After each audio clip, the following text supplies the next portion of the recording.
Vraiment, il y a de ces structures de microfinance qui ne sont pas sérieuses du tout.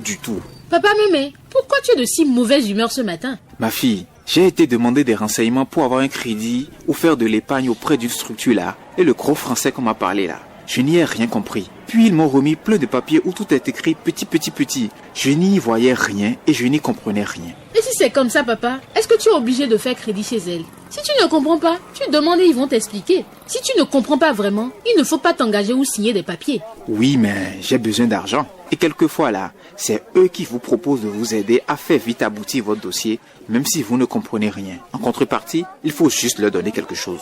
Si quelqu'un accepte ça, il se fait complice de corruption et c'est une fraude. Mais nous aussi là, osons nous dire la vérité. Quelquefois, c'est nous les clients qui leur faisons ces propositions. Ce n'est pas bien. Il faut arrêter ça. Et il faut dénoncer ces mauvaises pratiques à l'association professionnelle des systèmes financiers décentralisés. Un seul coup de fil au 21 33 66 58 et c'est réglé. Et on peut faire la même chose avec nos amis des réseaux de communication qui offrent des services de transfert d'argent et autres là. Bien sûr. Tu veux parler des momos là, non? Il y a tellement de plaintes avec ces opérations là aussi. Mais avant d'en arriver là, il nous faut prendre certaines précautions. Lorsque nous souscrivons à des services financiers numériques, il faut nous assurer de notre enregistrement complet en fournissant nos vraies informations d'identification. Il faut garder jalousement et pour soi-même son code secret. Il faut prendre soin de bien lire les termes et conditions avant de signer quelque document que ce soit. Il faut vérifier après chaque transaction son solde pour s'assurer du succès de ces opérations. Il faut éviter de faire usage de faux et adresser d'abord ses plaintes à l'institution concernée. Maintenant, si on a fait tout ça, il y a encore et toujours des problèmes, des insatisfactions. Il y a l'association béninoise pour la cybersécurité et la promotion du numérique qui œuvre pour la défense des intérêts des utilisateurs des technologies de la communication. Elle est là pour recevoir nos plaintes. Ils sont à Saint-Michel, au 4e étage de l'immeuble Boaké et on peut les appeler au 66 61 40 66. Il faut qu'on en finisse avec la fraude dans ces services financiers traditionnels numériques. Trop, c'est trop. Campagne Smart Camping, bien sûr, pour de meilleurs services des structures de microfinance aux populations. Nous recevons aujourd'hui M. Valère Oussou, directeur général de Alidé, une institution de microfinance au Bénin. Nous parlerons avec lui de l'emprunt responsable. M. Valère Oussou, bienvenue, bonjour. Bonjour, monsieur le journaliste. Vous voudriez bien nous dire davantage qui vous êtes? Bonjour, monsieur journaliste. Je salue les auditeurs et auditrices de Radio Topa. Je suis Valère Oussou, directeur général de Alidé, une institution de microfinance qui travaille avec les populations défavorisées. Simplement comme ça? Simplement comme ça. Alors, l'emprunt responsable que nous abordons justement ce matin, qu'est-ce que c'est réellement? L'emprunt responsable, tout simplement, c'est l'emprunt qui permet à un client de prendre un crédit auprès d'une institution financière régulièrement autorisée pour financer un objet précis. C'est-à-dire que lorsqu'on parle d'emprunt ou bien de prêt, c'est en opposition, par exemple, à une situation dans laquelle le client finance son activité à partir de ses fonds propres. Et donc, pour nous, il y a une différence entre les fonds propres et aller solliciter, disons, un prêt auprès d'une institution. Donc, l'emprunt responsable, pour être plus simple, c'est financer un objet précis et être capable de rembourser le prêt sans pression et sans difficulté. Mais qui est-ce qui peut bénéficier? Qui est-ce qui peut bénéficier de prêts Est-ce que tout citoyen lambda peut se lever? La réponse est non. La réponse est non. Tout le monde n'est pas éligible au prêt. C'est-à-dire que pour emprunter, vous devez avoir, disons, un objet de prêt, un projet à financer. Ensuite, vous devez être capable de rembourser ce prêt. Il y a ce qu'on appelle la capacité d'endettement. Est-ce que vous pouvez rembourser le prêt? Est-ce que vous aviez auparavant gérer des prêts. Je donne un exemple. Quelqu'un qui n'a jamais géré 1 million ne peut pas demander à une institution 5 millions, 10 millions, c'est pas possible. C'est tout un apprentissage. Et donc, tout le monde ne peut pas bénéficier d'un prêt, étant entendu que ça exige un certain nombre de comportements, de rigueur, de discipline dans sa gestion. Comment ça se passe dans votre structure de microfinance, par exemple, à l'idée, ça se passe comment? Alors, à l'idée, quand vous venez avec une idée bien précise et on interroge, on examine le projet. Lorsque le projet n'est pas bien clair, on vous demande de le repréciser, absolument, parce qu'il faut financer, comme je le dis, il faut financer une activité que vous avez. Ensuite, lorsqu'on vous examine, on voit est-ce que vous avez la capacité de payer. Est-ce que vous avez auparavant des expériences en matière de crédit? C'est absolument important. Ensuite, quelles sont vos relations avec d'autres institutions? Ça veut dire quoi? Est-ce que, par exemple, vous savez, dans le secteur, nous sommes une 50aine d'institutions de microfinance régulièrement autorisées, membres de l'association professionnelle. Et donc, est-ce que vous appartenez déjà, vous travaillez déjà avec une autre institution avec laquelle vous avez un crédit en cours? On vérifie tout ça. Mais en règle générale, les clients ne sont souvent pas transparents ou bien honnêtes pour donner toutes les informations. Parce que ce qu'on analyse derrière ces questions qu'on pose aux clients, c'est surtout de voir sa capacité et de lui éviter ce qu'on appelle le surendettement. Parce que s'il est surendetté, il ne pourra pas rembourser le prêt. Donc, il est demandé à ce client d'être le plus transparent possible, de donner les informations possibles pour qu'on puisse lui administrer le bon produit qui lui correspond. Il se trouve que lors de ces interrogations, le client parfois découvre que franchement il veut bien un prêt mais il ne peut pas le prendre pour diverses raisons. Soit on a découvert qu'il est déjà surendetté ou bien on a découvert qu'il n'a pas été suffisamment transparent avec nous. Mais ce sur quoi je voudrais aussi insister, c'est que quand vous venez à l'idée, et c'est normalement la règle, vous venez exprimer votre besoin et on vous écoute. Si la réponse est favorable, on vous satisfait. Si ce n'est pas favorable, on vous dit que ce n'est pas possible. Mais en aucun cas, il ne s'agira de donner, de conditionner un agent de l'idée avant de se voir satisfait. C'est pas possible. Parce que dès lors que vous cherchez à avoir des relations particulières, ou bien à conditionner, ou bien à glisser ce qu'on appelle, c'est pas des choses. Dès lors que vous intégrez ça dans la relation, c'est vous-même qui compromettez en fait votre situation. Et un client, comme j'ai l'habitude de dire, un client qui corrompt un agent avant de se voir avant de se voir financer, c'est pas possible qu'il rembourse le prêt. Voilà un peu ce que donc il revient, au client, au consommateur, de s'assurer de ce que il est bien informé. Il est bien informé avant de s'adresser à une institution de microfinance. Monsieur Bagdi, on va permettre en tout cas aux débatteurs d'intervenir, d'accord, pour des questions, pour des contributions. Pourquoi pas, Monsieur Bagdi? Merci, Robin. Un emprunt responsable, c'est des crédits adaptés. C'est une offre qu'on comprend bien. Et c'est être en mesure de rembourser, comme vous l'avez dit. C'est ne pas être dans des positions de surendettement.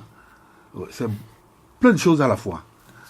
Et est-ce que c'est au niveau de l'ALIDE, vous avez donné le cas de l'ALIDE, je veux croire que ça devrait être le même comportement dans toutes les autres institutions de microfinance en réalité, puisque le principe ne devrait pas varier. Je sais qu'il y a au niveau du management de la structure, du marketing, il peut avoir des offres spécifiques pour attirer la clientèle, mais de manière normative, il doit quand même avoir une conduite partagée au niveau des SFD.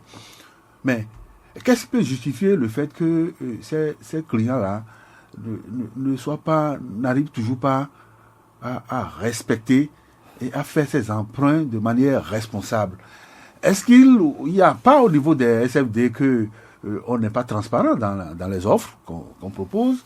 Est-ce que ce n'est pas que vos commerciaux ne leur donnent pas toutes les explications qu'il y a autour?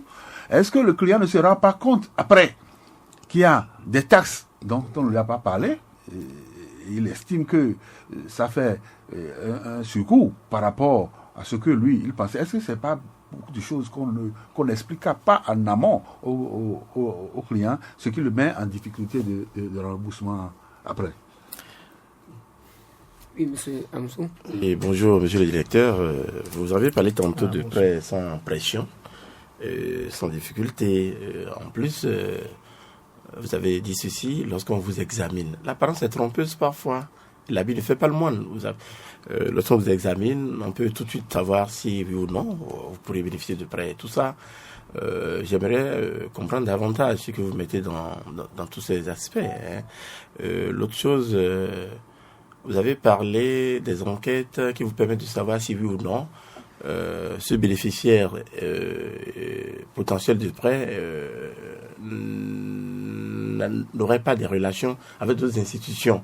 Mais au cas où celui-là ou celle-là a déjà des relations déjà avec les institutions, est-ce que l'accord de prêt hypothéqué, lorsque vous découvrirez que il a déjà ou elle a déjà des relations, des prêts en cours avec les autres, avec les autres structures, oui. Vous voudrez bien clarifier davantage afin que nous soyons au même niveau d'information.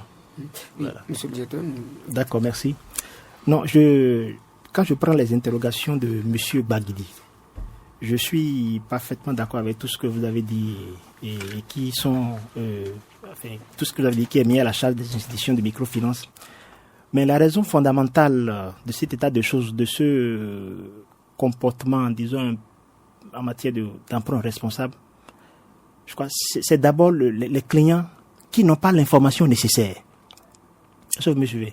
Oui, qui n'ont pas l'information nécessaire, qui parfois manquent, disons, d'éducation financière qu'il faut pour appréhender l'ensemble des réalités des institutions financières en général et des institutions de microfinance en particulier.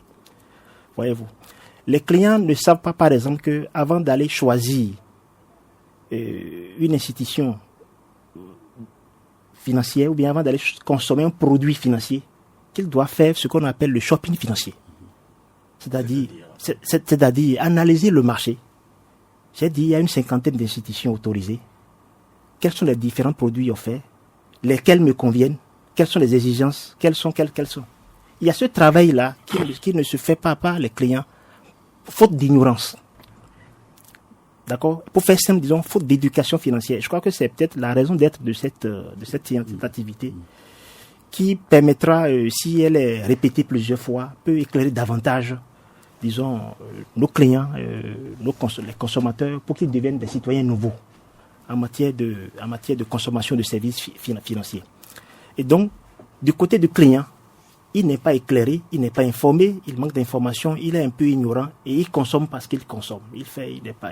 C'est un peu ça aussi ce qu'on met dans emprunt responsable. Maintenant, du côté des SF, des institutions de micro, ça, je suis d'accord, je partage les inquiétudes de M. Bakidi, que dans certaines institutions, c'est vrai, ce n'est pas la norme, et nous évertuons à travailler à corriger ça.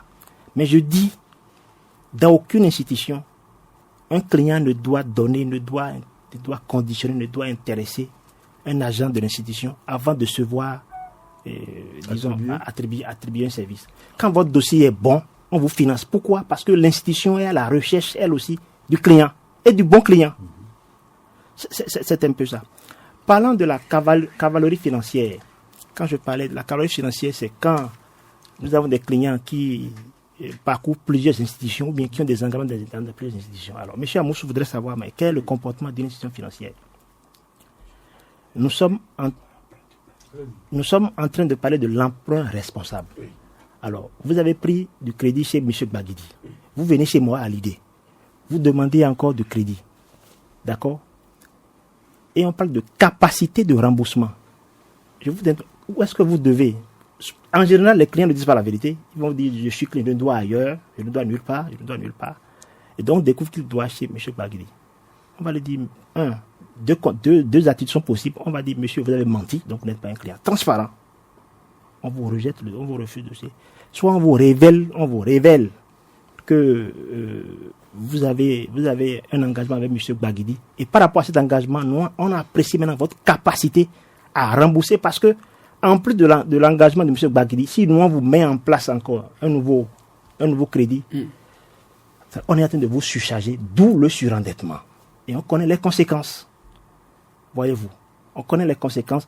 En règle générale, les clients, comme on le dit, n'analysent pas suffisamment ces aspects avant de s'engager.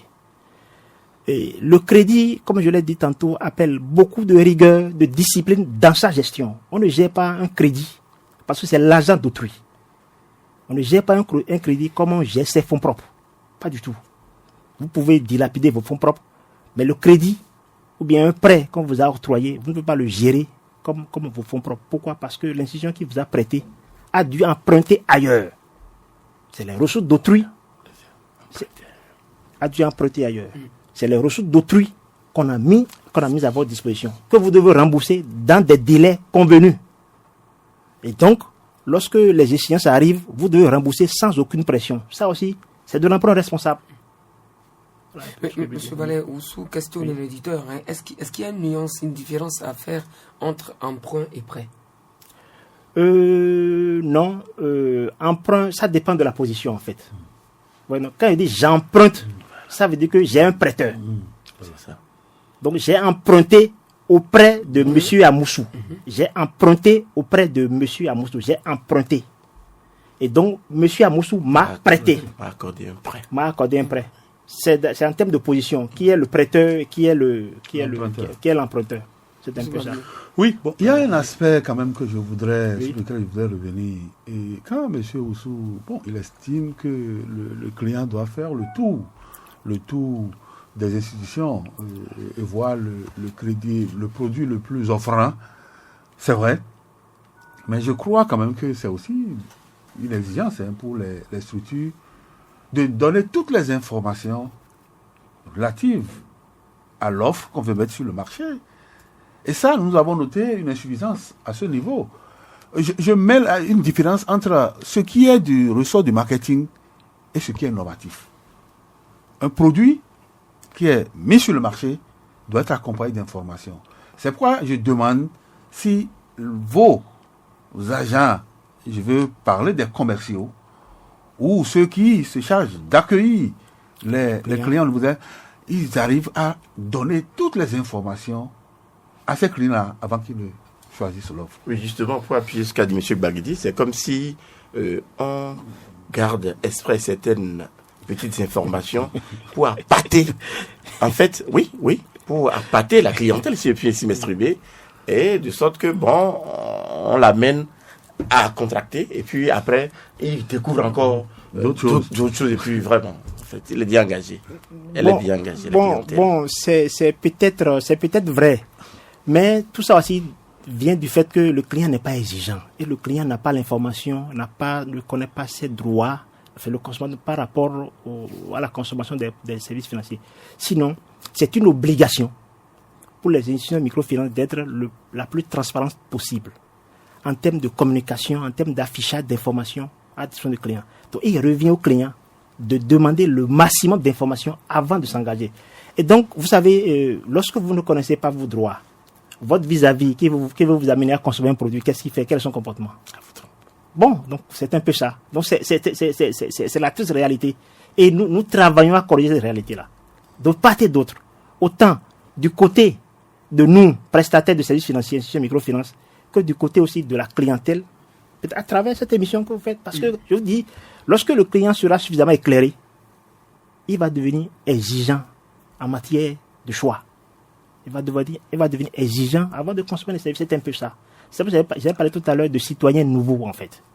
Si ces émissions sont plusieurs fois répétées et que le client sait ce qu'il signe, je crois qu'il va devenir exigeant. Sinon, on s'est vêtu à corriger cette image au niveau de nos institutions respectives, à savoir que, effectivement, certaines informations ne sont pas, partagées au premier contact avec la clientèle, non pas parce qu'on le veut, mais parce que le client aussi,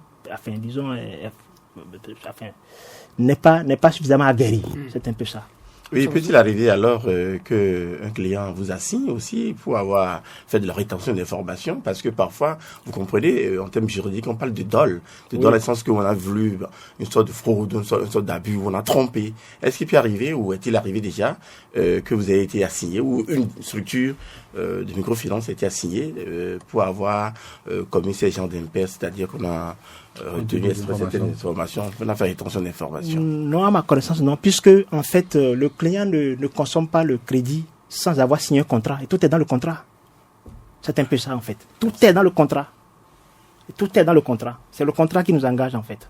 Donc, il signe le contrat. Peut-être qu'on va dire que le contrat n'est pas suffisamment lu. Même nous-mêmes, intellectuels. Écoutez, on va solliciter les concours bancaires. Est-ce qu'on lit suffisamment les contrats? Les produits d'assurance, est-ce qu'on lit suffisamment les contrats? Ça fait plusieurs pages. Dans les institutions microfinance, c'est peut-être à payer une page, c'est un peu ça. Donc, le contrat est signé. Et donc, ce qui nous oppose, c'est le contrat. Voilà. Madame Migona Djoukor, bonjour. Oui, bonjour, bonjour le studio, bonjour tout le monde. Écoutez, je m'invite dans ce débat simplement parce que l'aspect qui m'intéresse le plus, c'est justement la production locale. C'est-à-dire, c'est ça. Estimons que, nous souhaitons cette inclusion financière pour que la production locale soit une réalité. Pour qu'elle soit rentable, il faut aussi qu'il y ait la consommation locale. C'est clair, parce que sinon, ça va devenir un financement de produits importés, achetés, revendus. Ça ne peut pas durer. L'argent est une énergie sacrée. Nous savons tous là, on ne s'apprend rien. C'est une énergie sacrée. Qu'est-ce que nous en faisons? Est-ce que nous la laissons circuler dans la communauté ou nous le sortons pour thésauriser? C'est d'abord le premier aspect. C'est pour ça que la dernière fois, en intervenant, j'ai dit il faut une forte volonté politique qui entre dans le mécanisme. Parce que sinon, vous voyez, quand on est dans l'inclusion, dans la proximité, il a expliqué, enfin, je ne sais plus qui avait expliqué la dernière fois dans le studio, votre invité, qui disait qu'en fait, eux, ils prêtent d'abord. Les banques leur prêtent d'abord, et eux, ils prêtent ensuite aux citoyens. Donc, forcément, le taux n'est pas agréable. Le taux de proximité doit être le taux d'intérêt. Moi, chaque fois que je parle de taux, c'est pas de couverture, c'est pas si, c'est le taux d'intérêt pour le citoyen lambda. Dans une situation où nous avons une bonne couverture d'inclusion, c'est-à-dire le plus proche possible. Alors, quand on a dit ça, on se retrouve dans le facteur temps. C'est-à-dire que un ménage, un citoyen, je prends une dame, a besoin donc d'un prêt parce que elle a fait naître son projet dans sa tête ou alors elle est déjà dans une démarche d'activité économique et elle a besoin donc de l'accroître. Cet accroissement, elle l'a projeté dans sa tête. Elle se rend compte qu'elle a besoin de financement. Elle se rend donc vers l'institution financière et on lui dit, voilà, nous devons contrôler. Et ça démarre.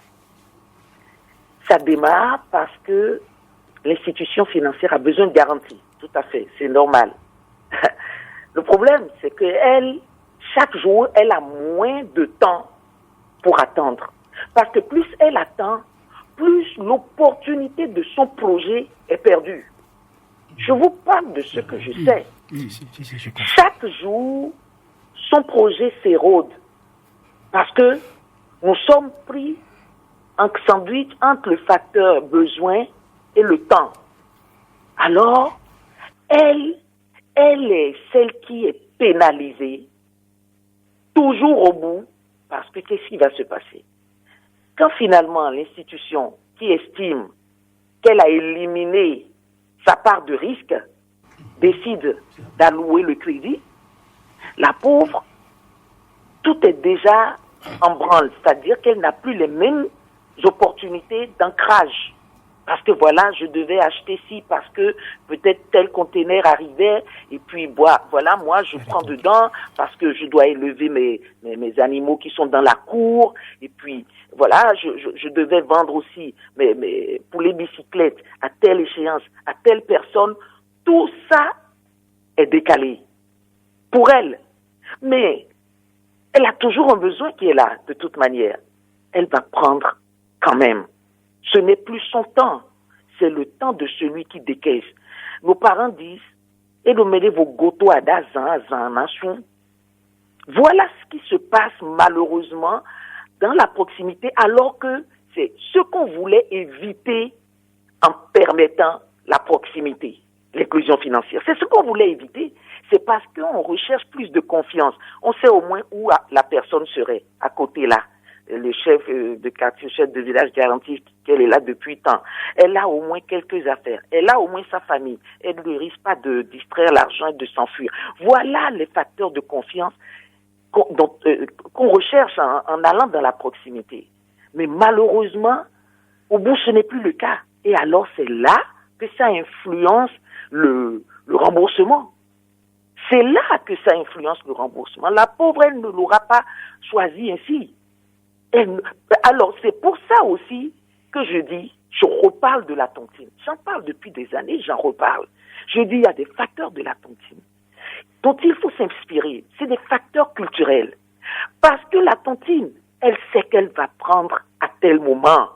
Elle s'organise. Il n'y a pas de bon, va, revient, ici et ça. Donc, il faut que nous associons les deux. Et comme je dis toujours, il faut que l'État se dessaisisse de plus en plus au profit des acteurs. Parce que le banquier n'a pas vocation à être riche. Hein. Non, le banquier a vocation à rendre riche. C'est ça. Il faut qu'on ait un studio sur la création monétaire. Il faut qu'on ait un studio sur la création monétaire. Monsieur Agoulou en avait fait qu'à une fois dans le studio, je me souviens, il y a 2 ans ou 3 ans. Mais c'est ça, en fait, le mécanisme. Donc, le banquier, il est là pour le rouage. C'est vrai, il a son salaire. Mais l'argent qui tourne, il doit enrichir des gens avec. S'il n'arrive pas à enrichir des gens avec et qu'il n'entretient que la pauvreté, alors il n'est pas dans son rôle qui se pose des questions. Il faut qu'il y ait des nouvelles richesses qui se créent dans une communauté. Que des gens quittent un point A pour arriver à un point B. Sans avoir fait flic bon moins. Non, en investissant dans la production locale, parce que ça développe l'économie locale, ça développe leur communauté, ça crée une économie intelligente, voilà, dans la société. Donc, ça, c'est le facteur temps. Monsieur Valère Ousso, réaction. Écoutez, Madame Yvonne Adjoboko. Oui, je la remercie. Je crois qu'elle a évoqué, elle a fait de belles contributions, mais elle a soulevé quelques préoccupations auxquelles je veux répondre très rapidement. D'abord, la question du taux d'intérêt. Il faut dire que les institutions de microfinance peuvent être qualifiées, disons, de détaillants par rapport aux banques ou aux grands prêteurs. Donc, comme je l'ai dit tantôt, nous achetons des ressources auprès des banques ou d'autres prêteurs. D'accord? Que nous venons maintenant revendre. Donc, vous comprenez qu'on doit être d'abord plus cher que la banque. Deuxième chose, vous ne prenez pas de crédit dans une institution microfinance sans une formation. Quand vous venez chez nous, on vous donne une formation sur ce que c'est le crédit et un certain nombre de choses. Ensuite, durant le déroulement du crédit, vous êtes suivi, vous êtes accompagné par un agent. La banque ne fait pas ça. Tout ça a un coût. Donc c'est des gens qu'il faut payer ça à un coût. C'est ça qui justifie un peu le taux élevé pratiqué dans les institutions microfinances par rapport aux banques. S'agissant de la question de la préoccupation relative au temps d'attente, ce qu'elle a dit est vrai. Mais pourquoi il en est ainsi? D'abord, nous travaillons à corriger cette situation, mais pourquoi il en est ainsi? Vous savez, en règle générale, le consommateur, en règle générale, nos clients, attendent une opportunité avant de se présenter dans une institution financière. C'est pas normal. Il n'y a pas une planification. Non, il n'y a pas une planification, c'est pas normal. C'est-à-dire, les gens n'ont aucune relation avec une institution. ils ne déposent même pas leur épargne là. Tantôt, elle a parlé tout à l'heure de tontine. D'accord? Mon épargne là que j'ai côté là, je ne mets même pas ça dans l'institution. Et un beau matin, je bondis dans l'institution pour dire je veux du crédit et je suis pressé. Ça ne se passe pas comme ça. Aucun prêteur ne prête à quelqu'un qui ne connaît pas. Aucun prêteur ne prête à quelqu'un qui ne connaît pas. Donc, c'est le temps de connaissance qui parfois fait que le temps que c'est long. Surtout quand le client n'est pas totalement transparent, ne donne pas les informations telles qu'on le lui demande, ça prend du temps. Donc, vous n'avez aucune. Donc, on s'est vêtu à dire au client, faites l'effort, n'attendez pas. Surtout, nous avons de jeunes entreprises, les PME qui sont là. J'ai une opportunité, on dit non, c'est pas possible. Sinon, en règle générale, c'est 2 semaines. Le temps en moyenne, c'est 2 semaines. Mais les 2 semaines là peuvent aller à 3 mois en fonction du client qu'on a en face. Mais si vous êtes déjà en relation avec l'institution, tout au moins vous avez un compte épargne, vous épargnez avec l'institution, moi je crois que ça doit pouvoir aller vite. Donc, acceptons que nos clients qui rêvent, parce que malheureusement, tout le monde, il y a des gens qui ont dit qu'ils n'interviendront jamais avec l'institution financière, mais ceux qui rêvent, moi je leur recommande d'ouvrir tout au moins un compte dans une institution de microfinance. Nos femmes qui sont dans les tontines, dans la petite épargne, je leur recommande vivement de travailler avec les institutions de microfinance. Les groupes de Adobé, tout ça là, je leur recommande de venir nouer des partenariats avec des institutions de microfinance autorisées. De sorte que, à tout moment, dès lors que le besoin se fait sentir, c'est comme, disons, un coup de clic. En 2 semaines, le crédit est mis en place. Sinon, voilà un peu ce que c'est des problèmes réels qu'elle a soulevés. Monsieur Wagner? Non, je crois que on a quand même l'occasion nous est donnée d'avoir un peu plus d'informations.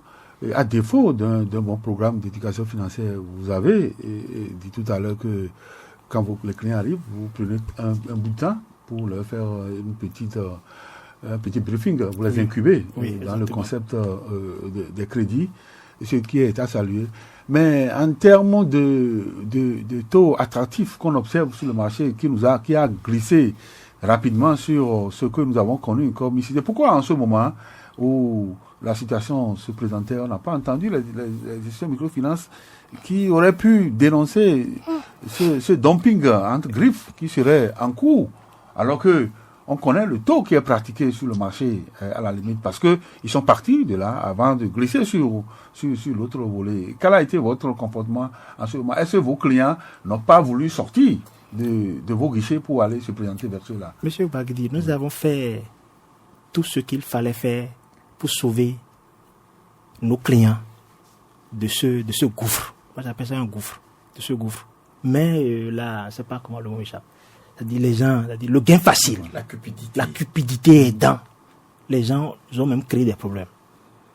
Nos clients, non seulement, il y en a qui ont retiré leur épargne, qui sont allés placer ailleurs, espérant des gains mirobolants. D'autres sont venus même emprunter. Ils sont venus emprunter. Pour aller placer pour aller placer ailleurs. C'est un peu ça. Malgré tous les messages, toutes les agences de sensibilisation entreprises par notre association professionnelle à l'époque. Mais on dit non, c'est un peu ça. Donc c'est pour dire que nous avons affaire, disons, à une clientèle qu'il faut éclairer. Et éduquer. Parce que vous avez des intellectuels. Moi, j'ai vu des banquiers qui ont cru à ce dont vous parlez là. Qui ont cru. On a des banquiers qui ont cru. qui ont cru. Et qui sont venus emprunter. C'est vous? Oui. Pour aller placer là-bas? Oui. Là. Non.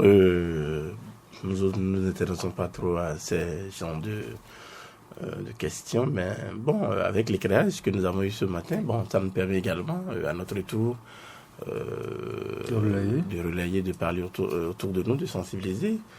Pour notre propre gouvernement, il y a certains détails que nous avons pu avoir, donc c'est déjà bon. Monsieur Valère, nous allons conclure. Bon pour conclure, je voudrais dire à nos clients d'être désormais plus exigeants et d'avoir, disons, le maximum d'informations vraiment avant de s'engager dans les relations avec les institutions de microfinance, surtout avant de s'engager, disons, dans les emprunts. C'est de ça qu'il s'agit. Donc il faut que les gens soient responsables dans les crédits qu'ils viennent solliciter, disons, auprès de nos institutions. De sorte que, autant pour l'institution que pour eux-mêmes, que tout se passe bien. Merci. Oui. Monsieur Valère Roussou. Oui, monsieur Bouaguidi. Non, je voudrais une fois encore saluer monsieur Valère et Radio Tokpa en disant que cette émission serait reprise en langue fond le samedi à partir de 8h15 dans l'émission Contact. Donc, les auditeurs qui n'ont pas pu comprendre tout ce qui a été dit ce matin, ils auront la chance en français de rattraper en fond le samedi prochain. Je voudrais aussi leur dire, s'il y a des gens aussi qui ont des préoccupations, qui n'ont pas pu appeler, parce qu'à la deuxième série, nous allons ouvrir l'antenne aux auditeurs pour leur permettre de poser des questions. Mais déjà, s'ils ont des préoccupations, ils peuvent envoyer au 94 79 60 05. 94 79 60 05. C'est sur WhatsApp aussi.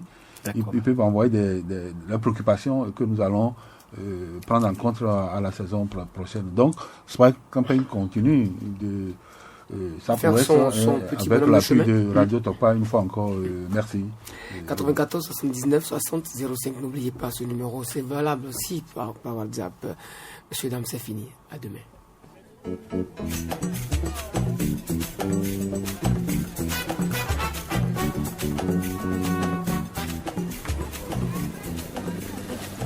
J'ai besoin d'argent. Il y a un ami qui m'a parlé d'une structure de microfinance qui fait du crédit avec de bonnes conditions pour le remboursement. Je vais les voir et faire aussi un crédit. Tu veux faire quoi avec l'argent? L'argent sert toujours à quelque chose, hein. J'ai tellement de projets et cet argent me sera toujours utile à quelque chose. Non, mon frère. Ce n'est pas une raison pour aller demander un prêt. Si tu veux faire un crédit, tu dois connaître le montant que tu veux et savoir exactement à quoi cela va te servir. Il faut avoir un projet précis. C'est cela l'emprunt responsable. Il faut que nous agissions de façon responsable en allant demander un crédit. De plus, le projet pour lequel tu vas faire un crédit là doit être rentable pour te permettre de rembourser sans difficulté le crédit. Est-ce que tu y as pensé? Toi là vraiment, pourquoi il faut toujours que tu trouves des complications partout comme ça? Ce n'est pas fini, hein. Dis-moi, n'as-tu pas actuellement un prêt qui est en cours? Et alors? Ce n'est pas bien. Ce n'est pas responsable de cumuler plusieurs crédits. Toi et moi, nous avons l'obligation de l'emprunt responsable car un prêt n'est pas un don. Un prêt se rembourse toujours avec des intérêts et des pénalités en cas de retard dans le respect des échéances de remboursement. Tu dois aussi savoir que tous tes prêts sont retracés dans les bases de données du Bureau d'information sur le crédit et que tu ne peux pas échapper aux poursuites en cas de cavalerie. Alors attention, tu ferais mieux de m'écouter et de suivre mes conseils. Bon, ça va, j'ai compris. Ceci est un message de la Smart Campaign dans le cadre de sa campagne de sensibilisation au profit des utilisateurs de services financiers au Bénin.